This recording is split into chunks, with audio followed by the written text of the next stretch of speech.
And we are live. Hello, Tribers. Can you see me? Please let me know if you can see us. Let us know which city you are joining us from.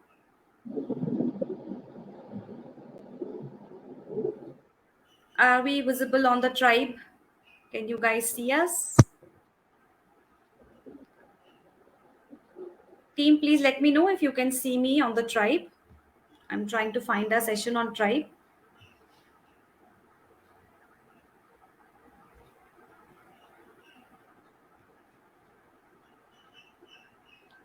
Okay, if you're watching us, please let us know if you can hear us well, if you can see us well, and which city you are joining us from. Today is a very exciting session. It's about vaccinations. So if it is something that you were looking forward to, don't forget to click that like button.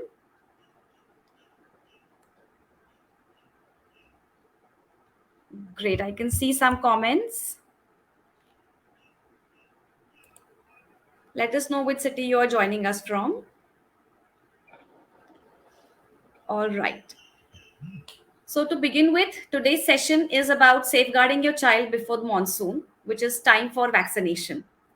And for this session, we have with us Dr. Suhaim Afsar. Dr. Suhaim is an experienced pediatrician and neonatologist. He has worked in the Department of Pediatrics and Neonates in the United Kingdom and Bangalore. He has been a part of the prestigious International Fellowship in Neonatology at Princess Anne Hospital, UK. He is trained, skilled, and competent in handling premature babies and a veteran in medical management of neonatal surgical problems. He has multiple prestigious research publications in both national and international journals in his name. Welcome to the session, Doctor. Thank you. Thank you, Shweta. Thank you so much. Do you have any opening thoughts for the session? I think it's a very valid session considering that monsoons are just round the corner, and I'm sure parents are going to, have a lot of questions considering what are the kind of things which they have to take care of in terms of their children pre-monsoon. As a child growing up, I've always liked going into the rain. When there is a monsoon, you like to try, you want to play and you want to come back, and then you want to keep going out and playing. And such times are quite challenging because children often develop infections, and it's a good prelude to the monsoon session. I'm happy to take any questions from our viewers, and we'll see how it goes. So, diving in with the first question, which vaccinations are recommended for children before the monsoon season? Also, if you could please shed some light on the age groups for the vaccinations. Yeah. So basically, vaccines. We have the National Immunization Program, and we've got the Indian Academy of Pediatrics Immunization Program, which are fairly similar to each other. But there are a lot of new vaccines which are there in the IAP program, which often help children before monsoons. To be honest with you, during monsoons, very commonly these babies or children get infections which are either airborne, which are either foodborne, or either mosquito borne. Three common infections, right? The mosquito borne infections we all are aware: the chikungunya, the dengue, and malaria. The foodborne infections are typhoid and hepatitis A, and the airborne infections are very commonly the flu infections, and we still have the COVID infections looming at large among our community. So there are vaccinations, especially for flu, wherein children after 6 months of age, up to even 45 years of age. So flu vaccine can be given even to adults. So mostly in children, it is given after 6 months, two vaccinations, 1 month apart, up to 3 years, and a single dose after 3 years. And one flu vaccination gives you a full immunity for the next year entirely. And flu vaccination is a vaccine which you take every year. So you repeat the doses pre-monsoon, especially in the months between May and July, for May to July every Right. year. to get coverage. After flu, then you come to hepatitis A. Hepatitis A is given at 1 year of age, and another vaccine at 1.5 years of age. Typhoid is given anywhere between 6 months to 2 years, a single dose, and then we repeat it thereafter as a second dose. And 2 doses of typhoid or 2 doses of hepatitis A give you lifelong immunity, almost close to a 99 point percentage, almost close to 100% immunity. So these vaccines, we have to understand, don't totally, they will try to stop infections as much as possible, but even in case your child gets infected with these infections, it will avoid all life threatening complications. And finally, it's the mosquito borne infections, which are the malaria, the chikungunya, and dengue. Well, to be honest with you, the vaccines for these infections have not come into commercial practice as yet. Some of them are getting scientifically proven and are undergoing trials, so they're not available for commercial vaccination. But of course, we can, as the session goes ahead, I'll tell you some tips to take care of your child from these infections too. Okay. Also, doctor, since it is the month of June, all the schools are going to open up now, right? So there might be toddlers who are going to school for the first time. There might be kids who are rejoining a school after vacation, and we are looking at monsoons right away. So, do you Yeah. have any tips on what parents can do to safeguard their children from getting school-borne infections, so to say? Yeah, I mean, like I said, school-borne infections are mostly infections which are spreading by airborne sort of droplet routes. So, which means that make sure your children have a sanitizer when they go to school. Make sure your children have, make sure that they've washed their hands regularly. Make sure if in case there's someone unwell at school, that child has to be either given a leave or should not be in a position to infect the other children, or if so, your child is also unwell, should not go to school to avoid airborne infections. Mainly hand hygiene, good nutrition, plenty of water, making sure your children are getting good nutrition, which includes a lot of dry fruits, a lot of vitamin C, a lot of good amount of fruits and vegetables, on a daily basis. And and these general measures are more than enough and go a long way in avoiding infections at school. Yeah. Okay. And one of the sort of most bothersome infections that children get is a hand, foot, mouth disease. So, is there any way how parents can avoid that in school? So, hand foot mouth disease again is a very contact borne infection. It starts off with little bit of a cold and cough, a little rash which comes around the face, around the mouth, and then goes on to have rashes going onto the hands and feet. See, Dr. Shweta, let's understand that hand, foot, mouth disease is a Coxsackie virus borne infection. So it is air droplet spread, and hand, foot, mouth disease, comes up with just fever and little bit of cold, and then goes on to have rashes, and it gets better in 2 to 3 days. I think we should not worry too much about viral infections because viral infections are bound to happen to children. We should take precautions like hand hygiene, regular nutrition, plenty of water, making sure that babies or children who can wear a mask in public places. If they are, if they're going out and wetting themselves in the rain, they need to come back, have a quick, dry, need to get, dry cotton clothes and make sure that the clothes of those children are washed and, are drying in the sun rather than home drying within, closed spaces. And damp clothes are ones which attract even fungal infections. So you should make sure that children are having, appropriate clothing during monsoon. So hand, foot, mouth disease, the precautions apply to it like it would apply to any other viral infection. So there's nothing, no difference there. Right. So that's how you can, take care of those infections. Yeah. Okay. Doctor, could you please explain why vaccination is necessary in children? How do vaccinations work in protecting children? Yeah. So vaccines are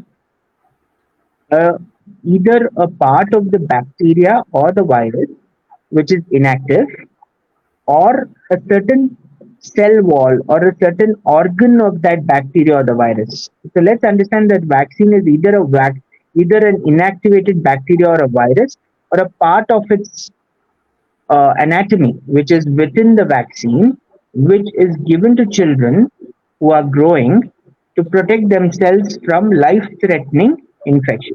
All right. So these are given us at various stages of child's life. When a vaccine goes into a child's body, it incites what is called as an immune response.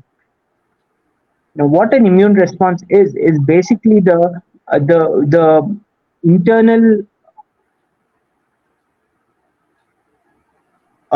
system of a child understands that this is something new to it, develops a response of action against that, and it keeps that action and that response as a memory within it. So as to say, if you have a vegetable vendor coming in every day, you at the correct time, you know exactly this vendor is coming at this time. Next time tomorrow, if you need the vegetable correctly at that time, you'll be out and wanting it before the vendor comes because you've got a memory response. Likewise, the body accepts and understands that the vaccine is something which incites a memory response against that infection. And when that infection actually infects a baby or a child, the vaccine response which it had in the past, the body will understand that and immune a very good mounting immune response for this bacteria or the virus when it affects.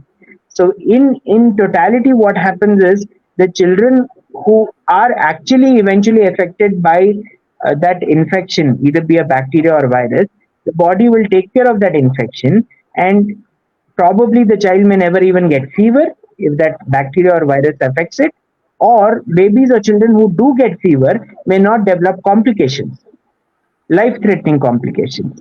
And so vaccines are something like an insurance. All right.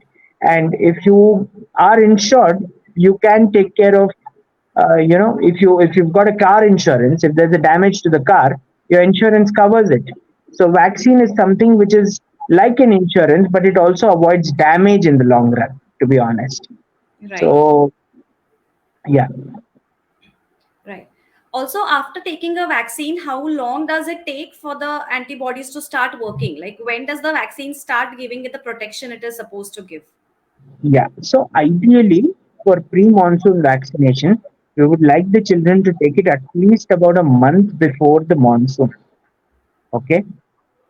It's never too late, because in south of India, the monsoon starts around this time. It is a little different as compared to the north of India. And what happens is, if you do take a vaccine, in about 2 weeks, your body starts to mount an immune response. In about 4 weeks, your body has enough immune and memory response to combat the infection if so it affects the child. So ideally saying 4 weeks is the right time before, to avoid any infection for which you have to take vaccine. Yeah. Right. Okay. And do these vaccines have any side effects? Yeah. So vaccines commonly have effects like pain at the injection site. Sometimes you may get a little fever, right? Sometimes there may be a little swelling during the after the vaccination on the injection site.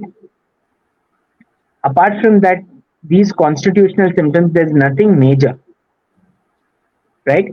And a little paracetamol, some of ice packs, plenty of fluid and hydration on or after vaccination should combat and take care of these side effects. And there's nothing to worry about these side effects. Right. Okay. Also, is there any particular diet that parents can give to their kids so that they are able to combat these monsoon related infections in a better way? Yeah. So, like I mentioned before, I think diet goes a long way in protecting children. When there is a growing child, it's important for parents to know that a wholesome, balanced diet is a diet which contains carbohydrates, proteins, essential fats, vitamins, and minerals in right quantities. Now, when I say that, It's always better for us to have a balanced diet. And when there is a balanced diet, what I generally want to say to parents is we will they end up giving enough rice, enough roti, enough carbohydrate. But what happens is most children in my clinical day-to-day practice, I see are deficient in protein, right? So proteins are something which we generally do not, you know, take pay heed to in a child's diet. Let us understand that for a child who's growing, you need to give a gram per kilo of body weight of protein for a growing child, and this increases during puberty, right? So when I say a gram per kg, if you've got a 20 kg child who is about 4 years, 5 years old, right? You would ideally want to give 20 grams of protein. And when you give 20 grams of protein, how do you calculate protein? It's as simple as a katori of dal gives you about 3 to 4 grams of protein, right? An egg gives you about 6 grams of protein, right? So I would tell all parents to include one egg a day in their child's diet if they are non-vegetarian. If they're not non-vegetarians, if they're vegetarian, then a good serving of dal, a good serving of paneer, a good serving of tofu, right? For all the children who are growing. Because what happens is we neglect proteins. Proteins are the building blocks. Immunity comes from proteins. Antibodies are generated when the body has enough proteins. And then I would like to mention that the vitamins and minerals are very important and they are in plenty in fruits and vegetables. Let's always concentrate on green, yellow, and orange fruits and vegetables. Remember it as GYR. Green, yellow, and orange vegetables contain enough amounts of vitamin C, which are extremely essential for combating infections, building up a good immunity, and a good serving of vegetables and fruits at least 3 times a day, right? I would say even more if possible, but at least 3 times a day. Small servings. There's mango season currently happening. So give your children mango, right? A small serving of mango. Give seasonal fruits. They are better than getting a kiwi or an avocado from Mexico or New Zealand. You know, give what is locally grown, what is locally available around your city, in your city, right? If you can do organic farming in your backyard, in your kitchen garden, do it and give those things to your children because they are more nutritious. And vegetables like spinach, green leafy vegetables, they're extremely good in terms of vitamins and minerals. And at the end of the day, I would also say please don't forget the water intake in your child is very essential. So for a child who's growing, I would say plenty of water, at least a couple of, at least a liter a day. You know, sort of. I know it changes with regards to ages. A small infant might not be able to take a liter, but a 5-year-old child should be able to take a liter. But age appropriate water intake is very important so that they can combat infection. Okay. Also, we see a lot of times children are very hesitant to eat vegetables in any form, you know. So, in that case, will we have a deficiency of vitamins and do we need to supplement that with any kind of a supplement basically? So, what I would suggest is yes, of course. I mean, vegetables are not so liked by children. Most of them, sometimes they would like to not totally avoid vegetables in their diet. But let us, as parents, try to encourage vegetable eating behavior compared to taking supplements in children. Supplements will not always, cover up the deficiencies. Hmm. Naturally taken vegetables are better than pharmaceutical agents which are given as supplements. I would consider supplements only after speaking to pediatrician as though whether we should give supplements. But of course, the best thing is to try and give naturally available vegetables in different forms. Don't give it raw. If your child doesn't like raw, give it steamed.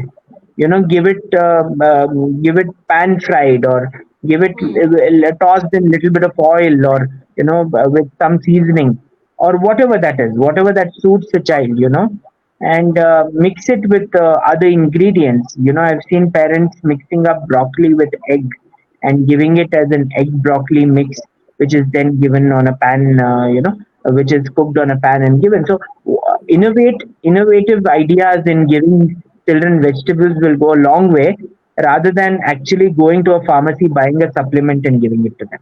Right. Okay. So let's move on to the viewers' questions now. The first question is, how frequently do we need to give immunity boosters to our children? Immunity boosters means vaccines, or what do they mean? Sorry. So that is the question. I believe they might be referring to the immunity, you know, You mean the advertisements. supplement? Ha. I mean, advertisements, the immunity boosters. I think there's no actual scientific evidence that all these Complan and Bonvita and all those increase immunity, or for that matter, these there are things like you get these halwas and other things in the market which say that they increase immunity. I don't know if the parent is referring to those things, but there's no scientific evidence there.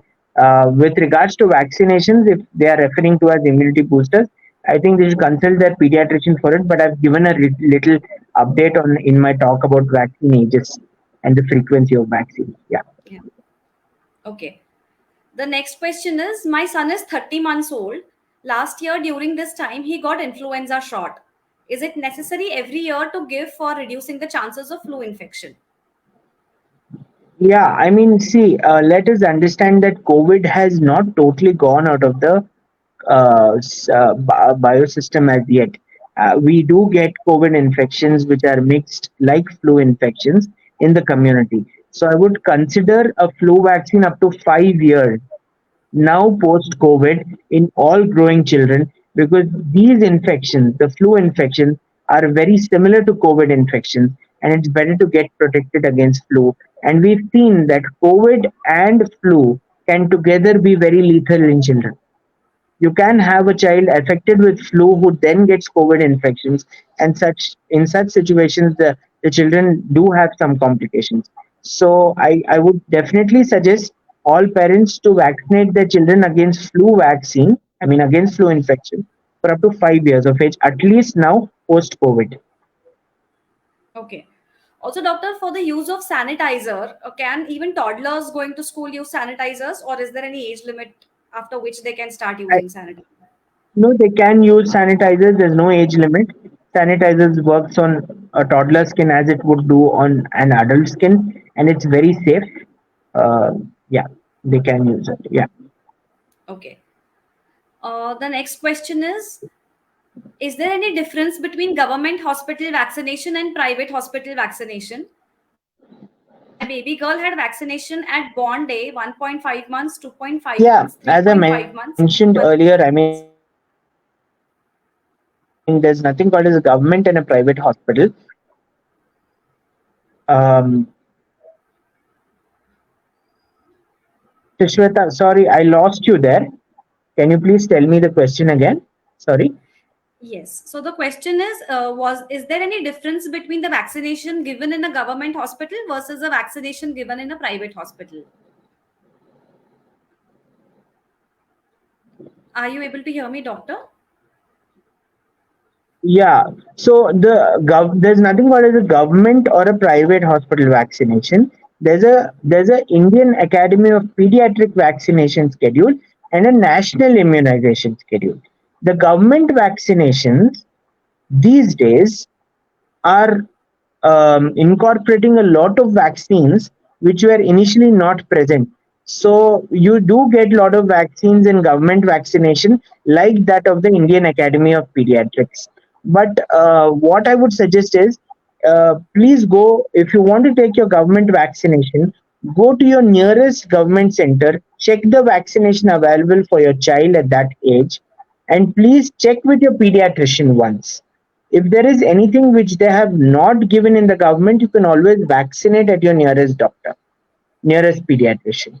But there are certain vaccines which do not feature in the government vaccination schedule.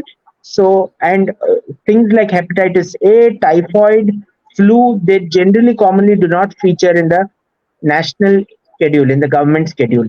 So it's better you consult with your pediatrician, and then you can take these vaccines as added on vaccinations after the government scheduled vaccines are given. Okay. So the schedule is different for government as well as private, you mean? Yes, yes. So the government schedule only gives the mandatory vaccines, like it gives protection against DPT, gives protection against measles, um, gives DPT boosters and other things, but they will not give protection against something like hepatitis A, flu, typhoid, uh, even for that matter, varicella or chickenpox. That's not included in the schedule. And these are all Japanese encephalitis. All these are things which you have to consult your pediatrician and take it after, what is possible to every parent, yeah, depending on their possibility. So as you mentioned, the schedules are different, but actual vaccines which are administered are of the same efficacy in government and private Yes, both. similar, very similar efficacy. You might get initial vaccinations like DPT, which are given at 1.5, 2.5, 3.5 months in government. They don't have a painless variety, and there might be a painless variety available in the private hospitals. But these vaccines, which are available in both places, have similar efficacy. There's no difference. Okay, okay. The next question is, I am in Uttar Pradesh. In April, there was a COVID outbreak again. Is there any vaccine that has come for kids below 5 years? Not yet. We are still yet to achieve a government directive as to vaccination below 5 years of age. Okay. Uh, okay, somebody has listed down all the vaccines they have given to their child and asking if they have missed any. Should we go ahead with that question? Um, I I don't mind, but I think it's going to be difficult in the interest of time. I think it's best to consult the pediatrician before, because I think he'd be in the best position to guide them on those things. Can we also use masks for 3 years old as cold and cough are becoming common for Bangalore weather? Yeah, of course. I mean, there's no hindrance in giving masks. A preschooler should be in a position to wear masks. When I say a preschooler, anyone between sort of 4 to 6 years also should be in a position to understand the value of a mask and wear it. Not so much a toddler. A toddler might not understand or might keep the mask on for prolonged periods. But if you can, constantly negotiate with the toddler and make the toddler wear it, and if he does keep it on, then it is of course good to avoid infections, and especially in a city like Bangalore, of course, yes. Okay. My son falls sick every now and then. Any specific vaccination to be taken for that? Again, falling sick could mean anything under the sun, which just means to say that your child is falling sick to either regular viral infection, or are they falling sick to anything which is more complicated and more serious. So you will have to check with your pediatrician about the falling sick goals. Basically, if you're talking about viral infections, most of the growing children up to 8 years of age can have 6 viral infections a year. 6 viral infections is common for growing children up to 8 years of age. When I say 6 infections, these are infections which start off with high fever, with a little bit of cold and cough, with or without vomiting or loose motions, get better after 2 or 3 days. The child is not very happy, not active during heights of fever, but very happy and very active in between fever episodes. Runs around well, has a good appetite, has a good response to paracetamol in reducing infections. These are all signs and symptoms of a common viral infection. And when I say common viral infection, you do not need to give antibiotics. You just need to wait, give some paracetamol, give adequate food, adequate water, keep checking your symptoms, check with your nearest pediatrician, and eventually it more so get better on third or fourth day. Viral infections do not last beyond 5 days, and Okay. 8 times viral infections a year are very common. And if you have to avoid these viral infections, then you will have to take care of your nutrition, have to take care of your diet, water intake, you know, masking, hand hygiene when necessary, and vaccination. And Right. commonly, flu vaccine might help you with Okay. regular infections. Yeah. Okay. The next question is, my baby is 3.5 years old. He is drinking more than 1 liter of water every day. Is that okay? I don't think there is any compulsion to not drink water. If he is okay drinking enough water and has a normal growth and development, I would not worry. Okay. The next question is, should we give supplements in milk? If you could please specify for the question, do you mean health drink supplements or like medical supplements? If you could please shed light on that. Doctor, would you please like to share your thoughts on this? Yeah, I mean, see, there's a lot of commercial marketing around supplements when it comes to, say, for example, health drinks. See, I would not say for or against health drinks, but I would say that they are ideally given after 2 years of age. Once a day at maximum is enough for children. They have a lot of sugar. Please understand that these health drinks contain a lot of sugar. They contain some amount of protein but a lot of sugar in them. You can supplement that health drink to a dry fruit mix which you can actually do at home. Right? You don't need to go for health drinks. I would tell you to give nutrition in the most natural form to your children. When it comes to even supplements or tonics or drops, don't give them if you're not giving nutritionally good food. Try to supplement nutritionally good food, and if you still fall short of nutrition, please give them after consulting with your pediatrician. And these tonics and drops can be mixed in milk and given, there's no problem there. Okay. When should we give medicines in cold and flu? So, medicines like paracetamol can be given in common cold and flu if there is fever. And if there is fever more than 99 degrees Fahrenheit on a thermometer checked in the armpit of your child, right, that determines that there is fever, you can give you can give paracetamol, which is a common agent which is given for children. But the dosage varies among children, so better to consult your pediatrician before giving it. And there are and most likely most of the flu infections get better with no much more medicines than just a paracetamol and supportive care. Okay, so medication for running nose is not always necessary. Not always necessary. If the running nose is not causing difficulty in feeding, if the running nose is otherwise, just a little running nose, but the baby is comfortable, active, sleeping and waking up well, eating well, playful, then I don't think you need to overtreat running nose. But of course, there are medicines available for it, which you can give after consulting your pediatrician. Okay. So the next question is as add on to the previous question that you answered. Is it compulsory to give vaccination in private hospital, which is not added in government hospital vaccinations? What I would suggest is when you want to go to give your private hospital vaccinations, I would I would consider private hospital vaccinations after discussing with your pediatrician. Now there are certain conditions like typhoid. In an Indian country, when the children are growing up, there is always going to be pani puri, masal puri in their life. Let us face it.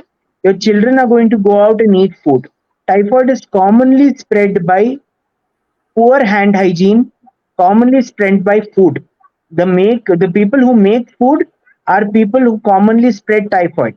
And if you want to be protected against children, then might as well give typhoid vaccination. And it gives you 99% immunity. You will never get, your child may never get a typhoid, or even if it gets typhoid, it will avoid all the complications. And when it comes to hepatitis A is a vaccine preventable cancer. It gives prevention against liver cancer. It gives protection against liver failure.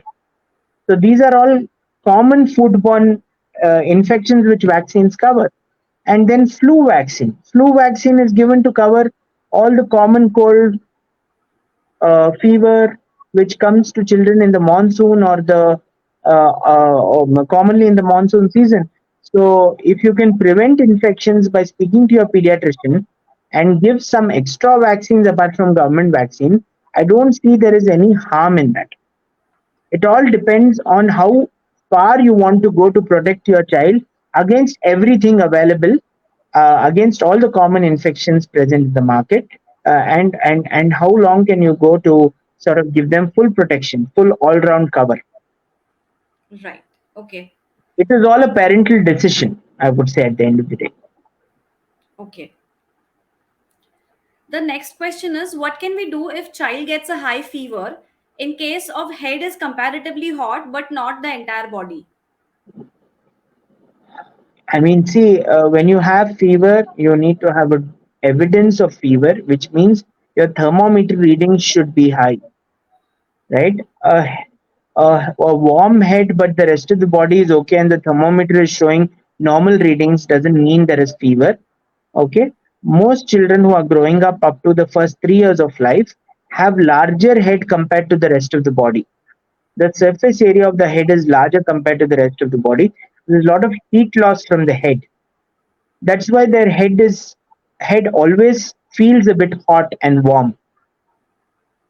So don't worry if your head is warm but the rest of the body is cold if you've got a normal thermometer temperature. But if you've got high temperature, that means there is fever, then you need to consult your doctor. Okay. The next question is there any precautionary medicine for febrile seizures? As these cases See, are increasing day to day. sorry, yeah. So febrile seizure, there's no precautionary medicine, I would say. There is scientific evidence that some medicines avoid seizures when given in high fever, but those are medicines you need to only take after consulting your pediatrician.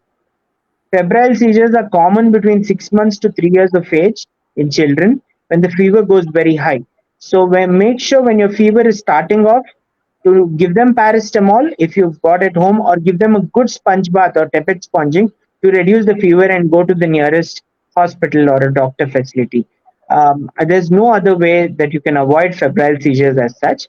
And you don't have to panic for simple febrile seizures also, because they are seizures which come and go with age. They are not something which will remain for the life. So you have to consult your pediatrician before giving any medicines. Yeah. Okay. With that, we are at the end of the viewers' questions as well. Doctor, have we missed out on any points in this discussion? I think it's all well rounded, the discussion, wherein parents have asked us about vaccines, infections, preventions against vaccines, preventions against infections, and effectiveness and efficacies of all these vaccinations. So I would just summarize to say that monsoon is a very important season where children commonly catch infections. Let's be prepared for it. Let's vaccinate our children against common flu, at least this vaccine, like influenza, this season. And let's make sure that we give our children the right nutrition, the right amount of water, a good protection against these infections by good hand hygiene and good general cleanliness habits will go a long way in preventing infections. And for anything over and beyond that, please refer to your nearest doctor and your pediatrician who will do their best, I'm sure. Great. Thank you so much for such a fruitful discussion, Doctor. Thank you for sparing your precious time being with us here today and answering all the queries of the tribers. Thank you so much once again, and we hope to Thank you. have you soon, sometime in the future. Thank you. Thank you, Dr. Shweta, and thank you, everyone. May you all have happy parenting this month. Take care. Thank you, Tribers, for tuning in, and stay tuned for more exciting sessions just on Parent Tribe by SuperBottoms. With that, it's a wrap on today's session. Thank you so much. See you. Bye bye.